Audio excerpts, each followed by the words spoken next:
আমি একজন যুবক, আমার হাতে ট্যাটু আঁকা আছে। এখন আমার ইসলামিক জ্ঞান ছিল না, কিন্তু আমি এখন ট্যাটু উঠানোর জন্য চেষ্টা করছি। ট্যাটু উঠাতে খরচ আমার সাধ্যের বাহিরে। আমি এই অবস্থায় নামাজ পড়ি, নামাজ কবুল হবে কিনা? গত পরশুদিন আমরা কক্সবাজারে ছিলাম, আমি শেখ আহমদ সাইফুল্লাহ ভাই আরও আমাদের বন্ধুবান্ধবদের একটা বড় গ্রুপ, ফ্যামিলি সহকারে। তো সেখানে একটা হোটেলে আমরা সকালে নাস্তা করার পর আমাদের এক বন্ধু, তার একটা ছোট বাচ্চা মেয়ে, সে এক ভদ্রলোক বিদেশি, চেহারা দেখে বোঝা যাচ্ছে ফরেনার, তার এই মাথা থেকে এই মাথা পুরো হাত ট্যাটু আঁকা। তো ওই বাচ্চাটা জিজ্ঞাসা করতেছে, আর ইউ খ্রিস্টিয়ান? তুমি কি খ্রিস্টান? ভদ্রলোকের খুব ইজ্জতে লাগছে। তো মেয়ের বাবা আমাদের পাশে ছিল, বললো যে ভাই তোমার মেয়ে আমাকে কেন জিজ্ঞেস করলো আমি খ্রিস্টান কিনা, মুসলিম। তো এটা বলার পরে মেয়েকে উনি জিজ্ঞেস করলো, এই তোমার আঙ্কেল হি ইজ মুসলিম, তুমি কেন তার খ্রিস্টান বলছো? সেই খ্রিস্টান না। তখন মেয়ে, বাচ্চা মেয়ে বলতেছে, আমি খ্রিস্টান মনে করছিলাম এজন্য যে আঙ্কেলের হাতে ট্যাটু আঁকা, আমি তো দেখছি সব খ্রিস্টান ইহুদিরা এগুলা করে, এই জন্য আমার ডাউট হয়েছে। একটা বাচ্চা, তার কনসেপ্ট এরকম। তাহলে এখান থেকে বোঝা যায় এটা কোনো মুসলমানের কাজ হতে পারে। বাচ্চাটাও বুঝে গেছে, কারণ এটা মুসলমানদের মধ্যে নাই, এই কালচারটা ওদের মধ্যে আছে। ভাইরা আমার, নবী করিম সাল্লাল্লাহু আলাইহি সাল্লাম এর অভিশাপ, তিনি অভিশাপ নাজিল করেছেন, আল্লাহ তাআলার অভিশাপের বদদোয়া করেছেন, লানতের বদদোয়া করেছেন। আল্লাহ লানত নাজিল হয় ওদের প্রতি যারা উল্কি অঙ্কন করে আর যাদের শরীরে উল্কি অঙ্কন করে দেওয়া হয়। লানাল্লাহুল ওয়াসিমা ওয়াল মুস্তাওসিমা। মনে রাখবেন, যারা ট্যাটু অঙ্কন করে, অনেক ট্যাটু কোম্পানি বাইর হয়েছে, তারা ফতোয়া দেয়। আমাকে একজন বললো যে ভাই ট্যাটু কোম্পানির ফতোয়া, আমাকে কে জানে পাঠাইছে, তারা ফতোয়া দেয় যে আমাদের এই ট্যাটু লাগানোর পর নামাজ পড়া যাবে। অনেক কাঠমোল্লারা আপনাদেরকে বলবে নামাজ পড়া যাবে না, ব্যবসা ঠিক রাখার জন্য মাসালাও বানায় নিস। আরে ভাই, এই ট্যাটু অঙ্কন করা হারাম, এটা হলো প্রথম কথা। এটা আপনাকে রিমুভ করতে হবে। রিমুভ করার সামর্থ্য নাই, কোনোভাবে উপায় নাই আপনার জন্য, তাহলে আল্লাহর কাছে ইস্তেগফার করে মাপ চাইবেন এবং ওই অবস্থায় নামাজ চালু করে যাবেন। আপনার এই চামড়ার উপরে যদি কোনো কিছু দিয়ে আবরণ পড়ে যায় আলাদা, তাহলে এই আবরণ তোলা ছাড়া নামাজ ওযু হবে না, আর ওযু গোসল না হলে নামাজও হবে না। এগুলো এমন ডেঞ্জারাস যেগুলো সহজে তোলা যায় না, আসলে অনেক জটিল বিষয়, চাইলেও পরে তোলা যায় না। এই জন্য যুবক ভাইরা, আমাদের দেশে অনেক যুবকরা আজকাল এগুলো শুরু করেছে। ভাইরা আমার, একটু খেয়াল করে দেখেন তো, আল্লাহ বলেছেন লাকাদ খালাকনাল ইনসানা ফি আহসানি তাকওয়িম। আল্লাহ তাআলা মানুষকে সুন্দর অবয়বে সৃষ্টি করেছেন, এত সুন্দর হাত, এত সুন্দর চেহারা। কি আপনি ওই বিড়ালের মতো কি কতগুলো আঁকে নেকে একে ভূতের মতো দেখা যায়? আমার তো শয়তান শয়তান টাইপ লাগে। আল্লাহ তাআলা আমাদেরকে হেদায়েত দান করুন, কুরুচি থেকে আল্লাহ আমাদেরকে বেরিয়ে আসার তৌফিক দান করুন। অনেক মুসলমান যুবকের হাতে দেখা যায় ধাগা লাগানো, দেখছেন আপনারা? ফিতা ধাগা লাগা দেখছেন? ভাইরা আমার, এটা হিন্দুরা তাদের ধর্মীয় বিশ্বাস থেকে লাগায়। আপনি মুসলমানের সন্তান, আমরা দেউলিয়া হয়ে গেছি আজকাল। আপনি মুসলমান হিসেবে আপনি প্রাউড ফিল করেন না, তাহলে আপনি কেন তাদের কালচার নিতে যাবেন? আল্লাহ তাআলা আমাদেরকে বুঝার তৌফিক দান করুন। বিধায় কেউ যদি ট্যাটু আগে লাগিয়ে ফেলেছেন, এখন উপানের কোনো পথ আপনার সামনে খোলা নাই, ওই অবস্থা নামাজ পড়ে যাবেন, নামাজ ছাড়বেন না এবং চেষ্টা অব্যাহত রাখবেন কোনোভাবে এটা দূর করে আপনি সঠিকভাবে সালাত আদায় করার এবং আল্লাহর কাছে লজ্জিত হয়ে আপনার সর্বশক্তি দিয়ে তওবা ইস্তেগফার করবেন। আল্লাহ আমাদেরকে মাফ করুন। কারো যদি অনুভূত হয় সে জাদুগ্রস্ত কিংবা কালো জাদুগ্রস্ত, তাহলে ইসলামিক উপায় তা প্রতিরোধের উপায় কি? ভাইরা আমার, আমি প্রায় বিভিন্ন জায়গায় বলি, আজকে গাড়িতে আসতে আসতে মুফতি সাইফুল ইসলাম ভাইয়ের সঙ্গে আমরা আলোচনা করছিলাম।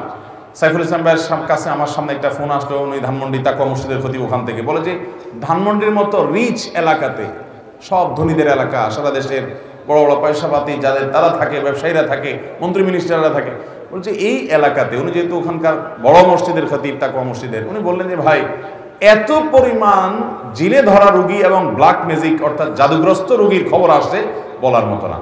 আমি বলি ভাই, আমারও তো একই অবস্থা। আমার কাছে যত ফোন আসে দেশের একেবারে সর্বোচ্চ লেভেল পর্যন্ত, এমন এমন কিছু পদের পদাধিকারী ব্যক্তিদের তরফ থেকে ফোন আসে, রিকোয়েস্ট আসে যে কল্পনাও করা যায় না যে এই লেভেলের মানুষগুলো পর্যন্ত সাফার করছে খুব জটিলভাবে।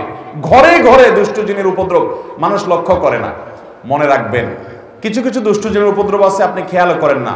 যেমন কথার কথা, বাসায় বাচ্চা কাচ্চা অস্বাভাবিক দুষ্টামি করে, সীমাহীন, কোনো স্বাভাবিক কিছু না। বুঝবেন দুষ্ট জিনের ভয়ঙ্কর প্রভাব ওর উপরে পড়ছে।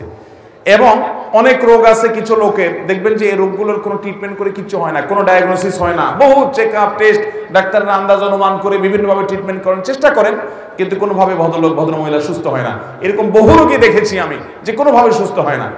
এগুলোর বেশিরভাগ ব্ল্যাক ম্যাজিক এবং দুষ্ট জিনের রোগী। ঘরে ঘরে আমাকে সাথে সাথে জিজ্ঞেস করলেন ওনারা, মুফতি সাইফুল ইসলাম ভাই এবং আমাদের তানভীর ভাই ওনারা আছে, ওনারা জিজ্ঞেস করলেন যে ভাই এটা কেন হয়? আমি বললাম কেন হয়? জিন, দুষ্ট জিন অর্থাৎ শয়তান, শয়তান তার উপযোগী জায়গায় পাইলে সে সেখানে খুঁটি গাড়ে। আমাদের বাসা বাড়িগুলোতে হারাম এই পরিমাণ হয়, আপনি ইউটিউবে ওয়াজ শুনতে যান, শুরুতে আগে পান্ডা অ্যাডভার্টাইজ দিয়ে নেবে, এরপর আরো বিভিন্ন অ্যাডভার্টাইজ আসবে এবং মিউজিক আসবে, এগুলা চলবে। এই মিউজিক যেখানে থাকে সেখানে শয়তান আসবেই, আপনি এটা নিয়ন্ত্রণ করতে হবে।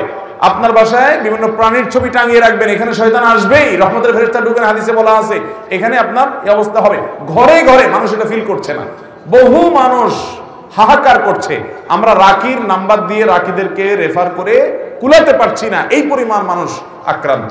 বাঁচবেন কিভাবে? আমি সব জায়গায় বলার চেষ্টা করি ভাইরা আমার। নাম্বার 1, গুনাহমুক্ত বাসা করেন, বাসা বাড়িতে গুনাহ করবেন না, এগুলো থেকে বাঁচান বাসা বাড়িকে।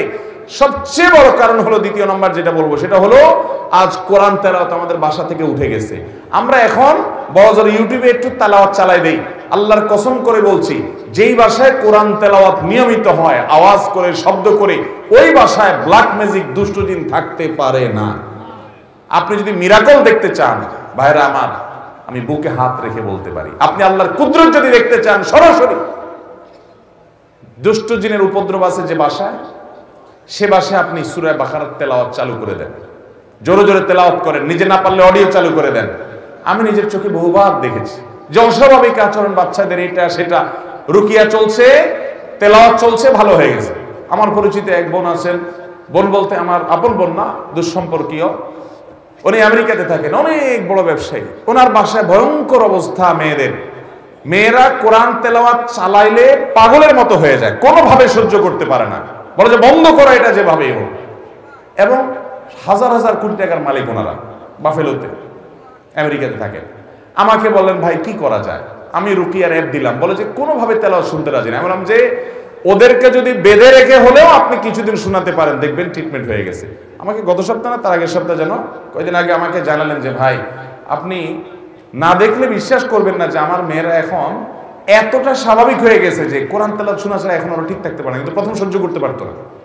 আমার বাসায়, আমি তো এলাকার সন্তান, আপনাদের লক্ষ্মীপুরের বশিরপুর আমার গ্রাম, সেখানে একদিন সকালবেলা আমার এক নিকটাত্মীয় এক ছেলেকে নিয়ে আসছে, ইয়াং ছেলে, যুবক মানুষ, সৌদি আরবে ছিল, বলে বিদেশ থেকে চলে আসছে। কি হয়েছে?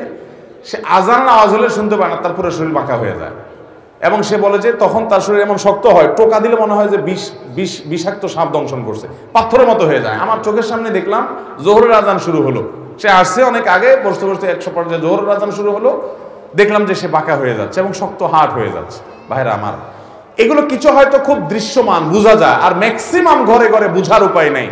এটার মূল ট্রিটমেন্ট হলো কোরআনে কারিমের তেলাওয়াত। আজ মুসলমানের ঘরে কোরআন তেলাওয়াত, মুসলমানের যুবকরা আজ গান শুনে, আজ ঘরে ঘরে মহিলাদের মোবাইলে হারাম জিনিস দেখে, পর্ন ভিডিও এত পরিমাণ দেখে যুবকরা। এমন একজন যুবক পাওয়া হাজার হাজার যুবকের মধ্যে কঠিন হয়ে গেছে, যে যুবক বুকে হাত দিয়ে দাঁড়িয়ে বলতে পারবে এই দুই চোখ জীবনে কোনোদিন কোনো নোংরা ভিডিও দেখে নাই, আলহামদুলিল্লাহ। এরকম যুবক পাওয়া যায় না ভাইরা। চ্যালেঞ্জের ব্যাপার, জীবন ধ্বংস হয়ে যাচ্ছে, সব জাহান্নামের দিকে দৌড়াচ্ছে, আপনাকে বিকল্প পথে যেতে হবে। শয়তানি থেকে, বাসা বাড়ি থেকে নিজেকে বাঁচাতে চান, এবং আত্মীয় স্বজনরা অনেকে উপকার করতে গিয়ে খুনকারের কাছে যায়, খুনার কাছে যায়, আপোষের তাবিজ নেয়, এটা করে সেটা করে, এগুলা বেশিরভাগই ব্ল্যাক ম্যাজিক এবং কালো জাদু, এগুলো ধ্বংস করে দেয় মানুষের জীবনকে। এগুলো থেকে বাঁচার জন্য দ্বিতীয় আমল হলো কোরআন তেলাওয়াত করবেন, বাসায় কোরআন তেলাওয়াত চালিয়ে রাখবেন। নাম্বার 3, আপনাকে তৃতীয় যে আমল করতে হবে, আমি সবসময় বলি, বাসায় ঢুকতে বিসমিল্লাহ বলে ঢুকবেন, বাইরে হতে বিসমিল্লাহ বলে। বিসমিল্লাহ বলা ছাড়া বাচ্চাদেরকেও ঢুকতে দিবেন না, কাজের লোককেও ঢুকতে দিবেন না। ঢুকলে আবার বাইর হওয়া, বিসমিল্লাহ পড়ে আবার বিসমিল্লাহ পড়ে ঢুকো। হাদিসে আসছে কেউ বাসায় পড়তে বিসমিল্লাহ পড়ে ঢুকলে তার সাথে শয়তান ঢুকতে পারে না, প্রত্যেকের সাথে শয়তান থাকে, ওটা আর ঢুকতে পারে না। আর যদি বিসমিল্লাহ ছাড়া ঢুকে তাহলে শয়তানের সাথে সাথে ঢুকে পড়ে। খাওয়ার সময় বিসমিল্লাহ, সব কাজে বিসমিল্লাহ পড়বেন। এভাবে আরো বিভিন্ন আমলের মাধ্যমে এই উপদ্রব থেকে বাঁচবেন। ব্ল্যাক ম্যাজিক থেকে বাঁচার জন্য সৌদি আরবের সাবেক গ্র্যান্ড মুফতি শেখ আব্দুল আজিজ বিন আব্দুল্লাহ বিন বাজ রাহিমাহুল্লাহ একটা চমৎকার আমল দিয়েছেন, সারা পৃথিবীতে রাকিদের কাছে জনপ্রিয় আমল। কিছু পানির মধ্যে কিছু বড়ই পাতা, নির্দিষ্ট কিছু সূরা পড়ে, এটা লম্বা প্রসেস আছে, এটা দিয়ে গোসল করলে নিয়মিত ব্ল্যাক ম্যাজিকের প্রভাব কেটে যায়। এবং এই আমলটাও আমি পরিচিত অনেককে দেখেছি করেছে। আমাদের এই যে আপনাদের নিশান ভাই, এই মাহফিলের আয়োজক তানভীর ভাই, ওনার ফ্যামিলিতে উনি নিয়মিত রুকিয়া করেন এবং উনি আমাকে বলছেন, ভাই শরীরটা মনে হয়েছে শরীরতে কিছু চলে গেছে, পাতলা হয়ে গেছে। এই জন্য কোরআন তেলাওয়াত করবেন তো ইনশাআল্লাহ, বাসা বাড়িতে কোরআন চালাবেন তো ইনশাআল্লাহ। আমি শপথ করে বলছি, আল্লাহর কালামের মিরাকল যদি দেখতে চান তাহলে দুষ্ট জিনের উপদ্রব আছে এবং অস্বাভাবিক বাসা ভিতরে সমস্যা, রোগ বালাই আছে, ব্ল্যাক ম্যাজিক আছে। কোরআন তেলাওয়াত শুনতে থাকেন, একদিন দুদিন না, অনবরত আপনি ফিল করবেন যে কিভাবে আল্লাহর কুদরত জাহির হয়, কিভাবে শয়তান পালায়। আল্লাহ আমাদেরকে বুঝার তৌফিক দান করুন।